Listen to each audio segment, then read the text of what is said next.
Welcome to Hearsay. I'm Shiloh Melashenko, and I'm happy to be back for another season on the podcast. I'm also excited to introduce two new additions to Hearsay. Cheers, everyone. My name is Gregory Radisik. I'm so excited to be here this season. If you're an avid listener of Hearsay, you might have heard me on the last episode with Marcus and Jake. Hello, my name is Jack Hoskins, and I'm glad to be here. In coming up with the topic for today's episode, both of you came forward looking to discuss internet regulation and cyber propaganda. And now, in light of the Cambridge Analytica issue, Facebook users are asking, I think, some new questions right now. Can I believe what I'm seeing? And who has access to this information about me? A new multi-million-dollar program at IU will investigate how information and misinformation spread online. Fake news is a growing problem worldwide, including right here in Canada. Ottawa is taking steps to stop its spread, but a new survey suggests that many Canadians have already been duped by misinformation online. Fake news and its reach has come into the spotlight recently, and many organizations are trying to fix it. In fact, Google is now joining the pack. Last month, the company launched a $300 million campaign called Google News Initiative across the U.S., and right now, Google is in talks with Canadian publishers to integrate them into this new platform. So since this was a topic that both of you were interested in covering, I'm curious why you think this topic matters and why you're personally interested in it right now. Well, I first became interested in this topic when I was doing my master's thesis on Chinese internet policy, China's regulation of people who report corruption on social media. And I was doing that around 2015 to 2017. So right in the middle of my work, 2016 happened with Trump and Brexit, and I noticed in the media coverage there was a lot of analogous stuff going on in the West to what I had been reading about in the literature on Chinese politics and Chinese propaganda regulation, and I realized that a lot of the same issues are going on in both the democratic West and in authoritarian post-communist China. So I became interested in these issues here because they obviously much more directly affect me. And I think that this stuff is important because it affects your ability to make, or arguably it affects your ability to make rational choices when you, say, vote for politicians.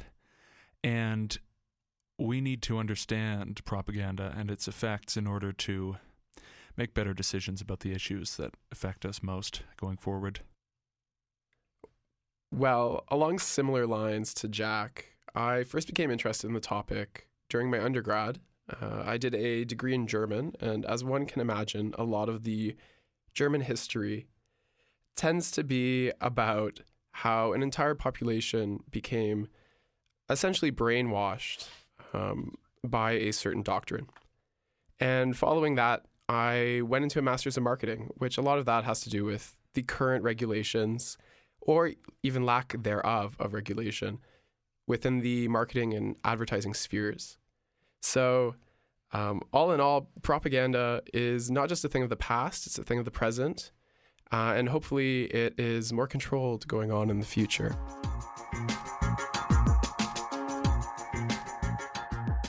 In order to guide our discussion, we have a guest here today, Emily Laidlaw. I am an associate professor in the Faculty of Law, and what I do is generally technology regulation.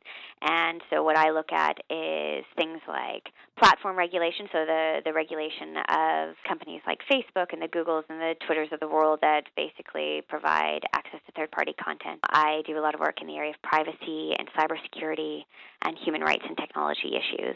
And then also outside of university context, I am the ethics advisor to the City of Calgary, councillors of the City of Calgary.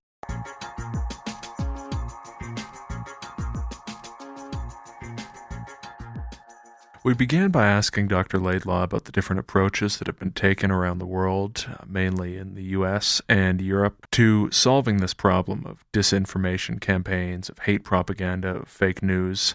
How do you regulate the platforms that make sharing of this particular content possible?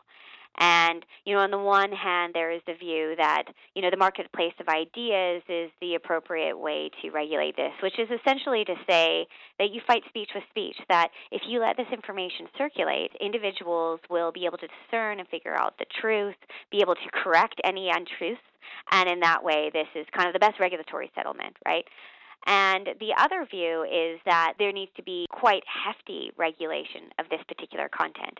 And often the targets are these platforms, that the target should be that Facebook and Twitter have a responsibility to control and track this particular content and make sure that it is not shared on their platform. And there's some real risks with this, and this is something that I think I'd certainly love to talk about in a lot more detail.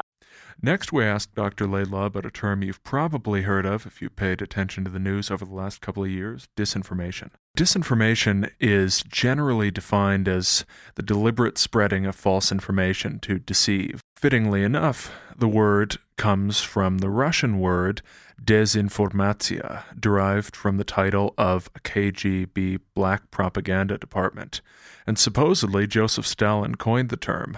Disinformation has a long history, especially in authoritarian and totalitarian countries, the USSR and North Korea being a couple of famous examples. But defining a topic to explain it and defining a topic to regulate it are two quite different projects. If there's one thing that every legislator, every lawyer, and every judge knows, it's that definitions are deceptively difficult, especially when regulation hinges on them.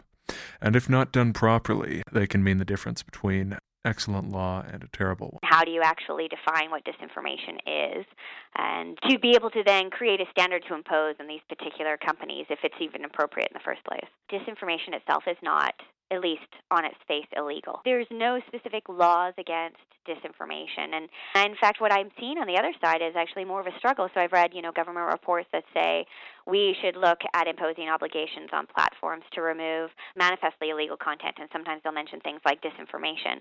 Well, the problem is that disinformation itself isn't illegal, and therefore it doesn't track to frame it in that way, right? So what we were doing right now is trying to further categorize it as well. Can you say that it's defamatory, for example? And I can't remember right now what the story was about Hillary Clinton and that pizza joint. Fake news, real gunfire. According to police, Welch said that he had read online that the Comet Ping Pong restaurant was harboring child sex slaves, and that he wanted to see for himself if they were there. The suspect said he was armed to help rescue them. The accusation came from this unhinged story that originated online days before the election, saying that Hillary Clinton and her campaign chairman John Podesta were operating a child sex ring. The lie took root in the digital swamps of Twitter and far right-wing websites. Something like that would be defamatory, right? So you have a legal area, and you wouldn't frame it as disinformation. You would say this is untrue and harmful to reputation. And yes, it has an impact on democracy, but we could actually sue for defamation here. Disinformation is much more complicated because it's about a slight shift in perspective and in storytelling, and some of it is blanket lies, which would fit under the category of defamation, but others aren't. They're about feeding into our own bias, right? It's the idea of confirmation bias, that you're just feeding you the same information that confirms your particular perspective on the world. And it's further complicated by the fact, and this might be pulling us in a whole other direction, but that a lot of this is being communicated and shared not just by individuals, but by bots. Like disinformation, bots predate the concern over election security and online propaganda. Bots are something that you're no doubt familiar with if you've ever received spam emails, if you've ever seen strange, repetitive comments on internet forums. A bot is simply a program that performs repetitive tasks at much higher rates than any human would be capable of. When bots are used for propaganda and disinformation purposes, who is responsible? The bot is not a conscious actor. The designer of the bots is the ones that have unleashed it.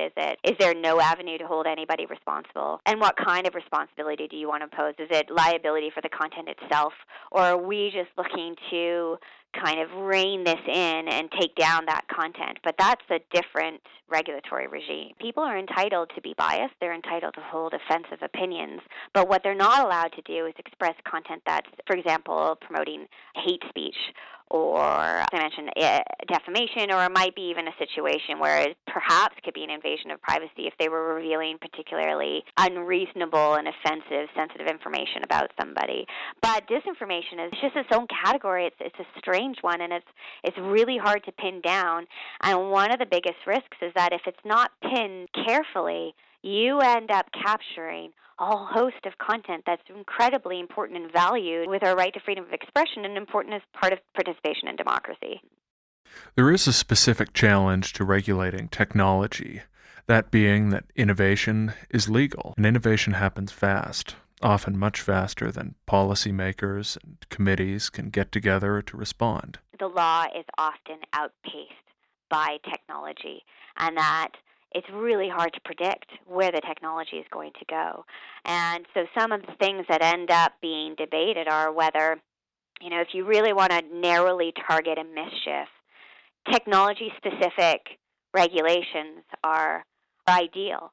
But generally, they're frowned on, and the reason is that often then the technology moves on quickly, people's behaviors move on quickly, and so then the law becomes a dinosaur and doesn't actually address the mischief. So how to design these laws at the moment is the great big question. I know that I've been doing a lot of work in a kind of a different area, but just more generally about how you deal with privacy and technology, and I've come to the conclusion that we almost need to be more directed to say that you should be mindful of technology. Maybe not specifically what the technology is, but you need to be mindful of technology in the context and its impact.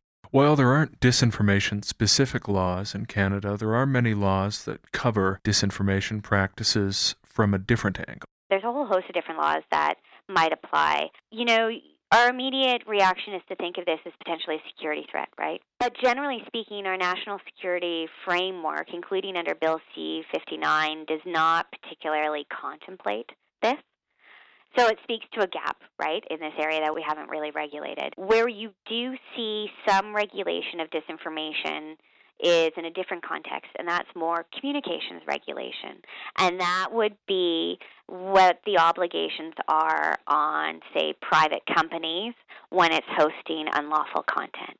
I would say most in Canada is dealt with under defamation law, which is when something untrue is shared that has a negative impact on reputation. Although I would say privacy probably operates the same way, that this is where the platforms might have an obligation to take down content, otherwise risk liability themselves. As for the use of these disinformation maybe shared through marketing, which I guess it can sometimes be done, that our advertising is regulated. You have kind of provincial level consumer protection laws, but also our competition laws, which essentially boil down to the idea that any advertising needs to be, it shouldn't be deceptive, it should not be misleading. There is some recent developments that are looking at the area of election laws.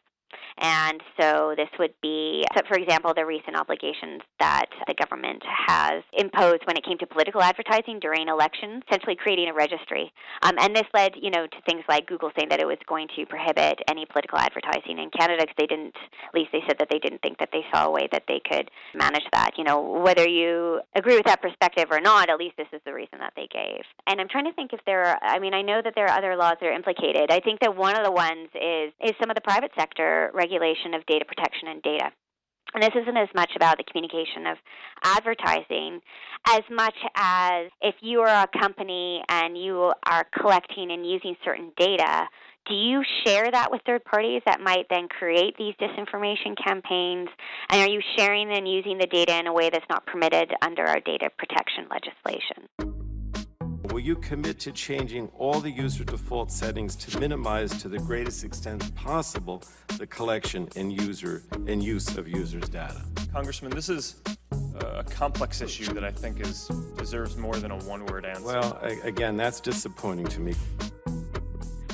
And the final one I'll mention is that there's been some discussion at a federal level about more broadly whether we should be creating new regulatory agencies or broadening the scope of existing agencies to deal with certain of the big issues that we're facing. Another term to know for internet regulation purposes is algorithm. An algorithm is a set of instructions given to a computer for completing a usually simple repetitive tasks, but unlike a bot, an algorithm is more basic and wide-ranging in its uses. Algorithms are used to trade stocks on the stock market. They're used to advertise things to you on Facebook. But some would say that algorithms have a corrosive effect on online discourse. They amplify the most toxic and confrontational viewpoints at the expense of everything more moderate and reasonable. Underlying all this is algorithms. So there's been some suggestion, and I don't agree with this particular suggestion, but that you should be able to say, have an agency that could audit the algorithms, for example. Some of the major questions I think we're facing would be, one, how do you create or incentivize algorithmic responsibility? And so I actually quite like that there's a focus of the idea that there needs to be some sort of accountability for algorithms. I just think that it's too easy and it's an impractical solution. The idea that you could audit the algorithms potentially, say, of a private company, I just don't see that as being workable. Another problem for lawmakers is that data doesn't have a physical presence.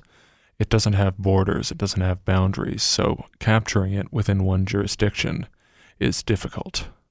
Data is transborder. And so how we create a Canadian-specific framework that's actually enforceable is a challenge.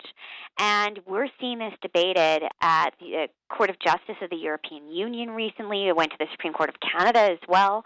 And we're seeing it play out in the discussion really about something else, which is the idea that can you, say, have a right to be forgotten online, or say more specifically a right to be delisted from, for example, search results? And should a court in Canada grant an injunction to delisting of content worldwide, which is the jurisdictional problem, right? That data crosses borders. Should a Canadian court be able to make that decision worldwide, or should it be more localized? So I think that the two biggest influencers are both Europe and the United States. I think that the one that has been most influential in recent years has been Europe. The European Competition Authority issued some pretty important decisions that aimed at reining in essentially big tech. And so I think competition is an avenue that we're going to see is increasingly influential on this particular area, and I think that we're going to still see it coming out of Europe. And then the other thing we saw coming out of Europe was the introduction of the General Data Protection Regulation, which basically boils down to much more stringent privacy obligations on business, with really hefty fines if they don't comply with those particular rules. The reason that both Europe and the United States continue to be influential is that the U.S. still pushes quite a big free market approach when it comes to regulation of tech.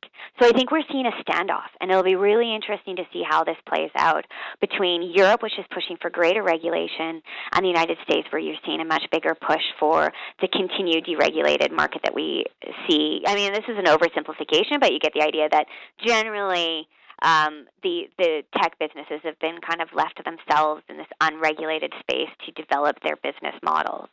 We're seeing pushback. You see all these hearings about Facebook in the United States. Was your data included in the data sold to the malicious third parties? Yes. It was. Now, are you willing to change your business model in the interest of protecting individual privacy? Congresswoman, I'm not sure what that means. But it certainly hasn't amounted to anything, partly because they don't have coordinated federal regulation of, say, for example, privacy the way that we do in Canada. I would love to see Canada as a leader here. And although Canada normally doesn't play a leading role, I think that there's a lot of opportunity. And one of the reasons I think that is because Canada is a real bridge between the European and the American approaches in this space.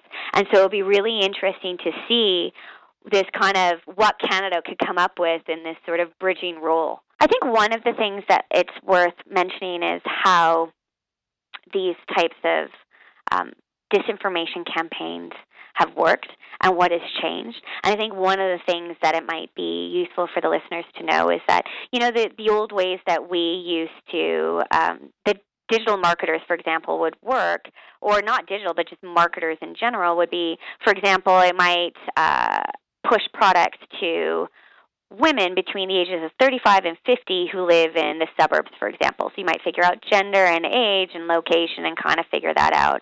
What has profoundly changed is the fact that they can essentially micro-target people based on a lot more intimate psychological profiles.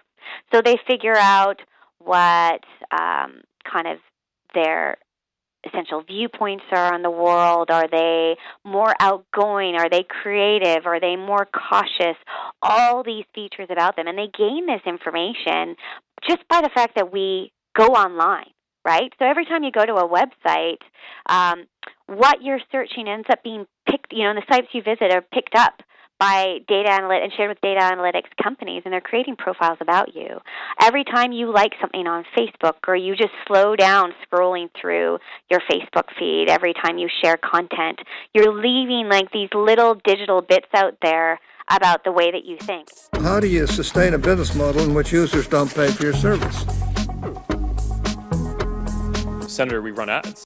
Certainly, today, in the era of mega data, we are finding that data drives everything, including consumer behavior. And so consumer information is probably the most valuable information you can get in the data ecosystem.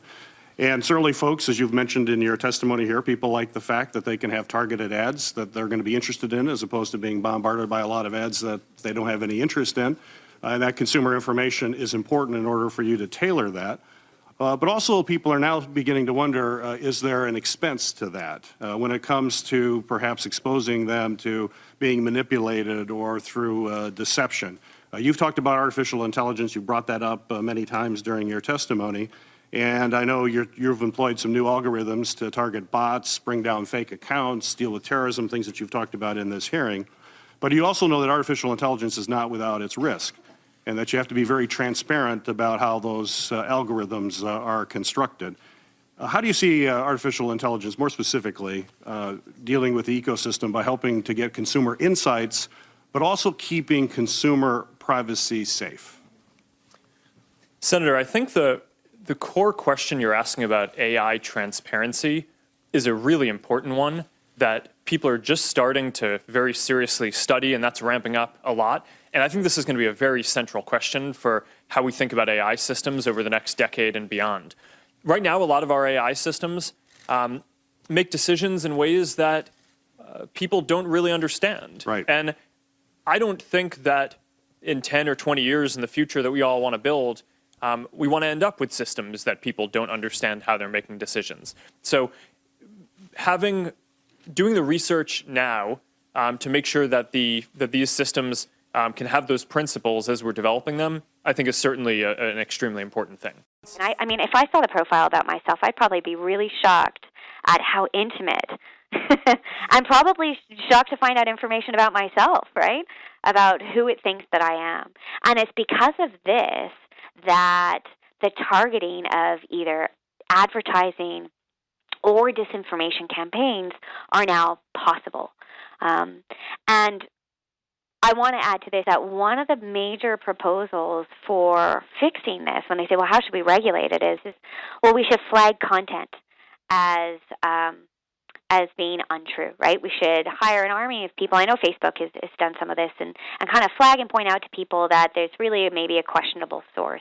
We do care deeply about giving people a voice and freedom of expression. Those are some of the founding values of the company. At the same time, we also hear consistently from our community that people want us to stop the spread of misinformation. So what we do is we try to focus on misinformation that has the potential to lead to physical harm or imminent harm.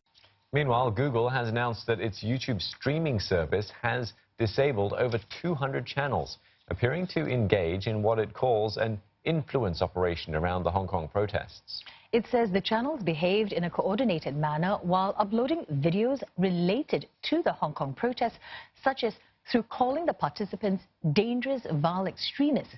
Google officials stopped short of identifying the origin of those channels. And this comes after Twitter and Facebook said that they dismantled a similar campaign that appeared to originate from mainland China. And I think that should be done. But I think that the limits of that approach need to be acknowledged so that we push a bit deeper to try to find a better solution. And that's because a lot of the empirical work in this area has shown that that when you point out to people that what they're consuming and reading is untrue, and a lot of this is out of like old media studies, right, they've been doing for decades, what they find is that all it does is reinforce people's political or viewpoint. It entrenches them in their views. So it doesn't correct it. They don't get the facts and say, oh, now I'm corrected and I understand better and my viewpoint has changed. They just double down. The new and unprecedented advantage or disadvantage of online data and algorithm-driven marketing is that this sort of marketing is based on more complete and robust psychological profiles of the target market than was ever possible in the pre-internet days. The structure of the internet itself makes this new type of marketing possible. When you use the internet, you emanate data. Details as mundane as click speed are often used to determine things about your personality or at least your mental state at the time. And with this intimate portrait collected from many, many seemingly mundane details, advertisers and sometimes malicious actors as well, including bots, are able to manipulate us in ways that we never would have been susceptible to in the past, arguably at least. What it targets would be people's underlying fears, for example, their motivations. It might be their aspirations. And so it connects with them on this emotional level.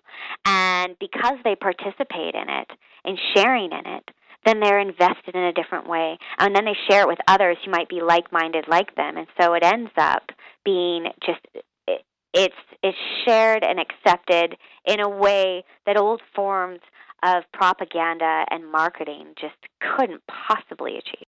If you're interested to learn more about any of these topics, Professor Laidlaw had some useful suggestions for further reading and listening.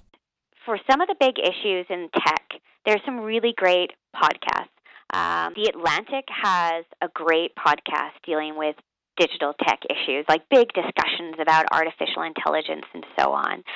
If you're looking for Canada-specific blogs, Michael Geist has an excellent blog that's always up to date, critically analyzing and discussing some of the major tech legal issues in Canada.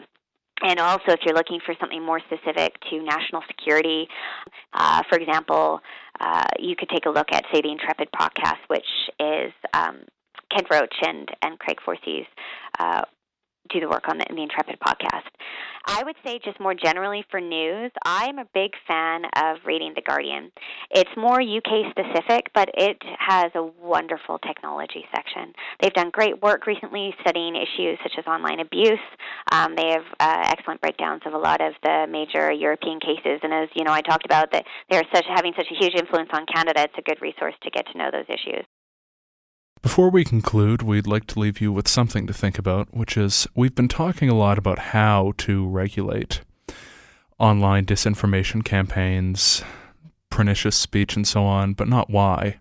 What is the moral foundation for this policy approach? This is nothing like an easy question, but it's still worth considering when you're making decisions about who to vote for and so on. Questions like, does disinformation present a real threat to democracy? And on a more basic level, what does it mean to threaten democracy? What is democracy? A question like this one may seem too simple to even be worth considering, but thinking deeply about it can help reveal your underlying values and how you might see the stakes of the battle against disinformation and online propaganda differently than other people. From there, you can question whether or not your values are worth preserving or if they need to change. All part of the process of being a reflective and critical follower of the news.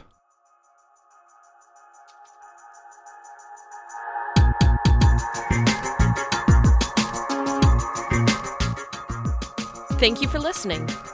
This episode of Hearsay was created by Jack Hoskins, Gregory Radisic, and me, Shiloh Melashenko.